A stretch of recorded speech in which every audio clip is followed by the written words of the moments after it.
Got an update for you guys on the Savage Axis budget build accuracy issues that I was having. Last time I had this thing out, it was all over the place. Tried some different ammunition, and we thought that was going to be the situation, as well as sorting out a reloading situation that I had with the shoulder issue. Come to find out, the rail was coming loose. I got this Monstrum rail off. I don't know if you can see inside this case here, but this thing's garbage. The holes elongated when this thing loosened up the first time around with the garbage screws that it came with. Second time of mounting it with some better hardware, it didn't matter. The holes were all lopped out and it loosened back up. Since replaced that thing with this Leupold rail here. Now this thing is definitely sturdier. It weighed more. They're saying this thing is made out of 70-75 aluminum. I'm not much of a metallurgy person, but I can tell you this is definitely more like a Coors can or something. Really soft and lightweight compared to that thing. Good screws, Torx bits, torque heads on it came with as well. A couple different sizes if you're looking for these. Now, if you're shopping for a rail for one of these Savage Axises, again, keep in mind, even though this is a 6.5 Creedmoor or even a 308, which is a short action cartridge, this is a long action. They've since updated this rail, and this thing now says the Savage 110 or the Axis on it. If you're shopping, you might be getting confused. If you're buying short action stuff, or if that's what you're just looking for, it's not going to work. Same goes for these stocks. You're going to be buying one for a Savage, a long action with the short action cartridge. Just cost savings things, tooling and dyeing at the factory. But getting back to it, I've got the rail mounted up. This thing went on perfect. The screws, they just felt good. The bit into them real well. I put some blue Loctite on there, put it on the screws, not in the holes. Sank them into there, torqued them down to 20 inch-pounds, and there it is. Mounted back up, put the optic back on there, and that's good. Ammunition-wise, I'm getting this thing back out. I've got some of this Hornady whitetail left. Now, this stuff was 129 grain.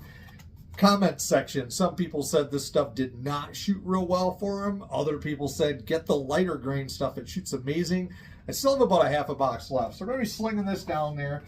And I've got my ELDX 143 grains that I've been reloading. Now, this is the brass that I was not bumping the shoulder back on this stuff. So I've got the shoulder back, bumped back on it.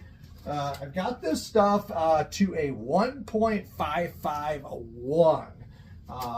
The fired brass comes out to that measurement, and I bumped the shoulder back to this stuff is exactly the same as once fired brass.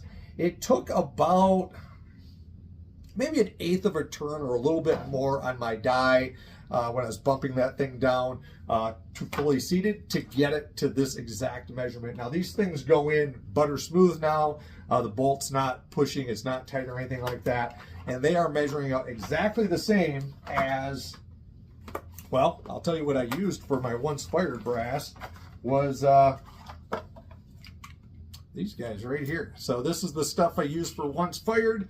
They were really stretched out. So I bumped them back, trimmed them back, reloaded them, and I was getting a little bit higher velocity than I wanted out of these things with the H4350. I was running 41.5 grains, getting well over 2,700 feet per second.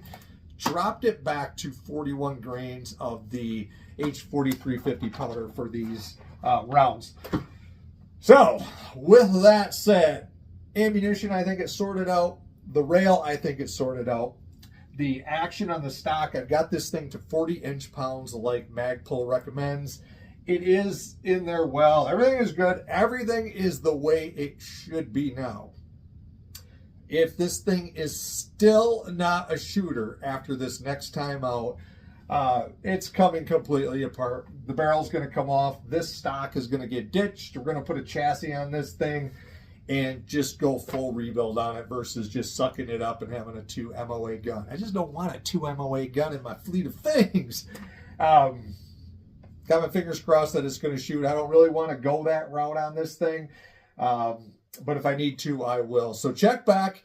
I'm hoping to get this thing out the next day or two and see how it groups.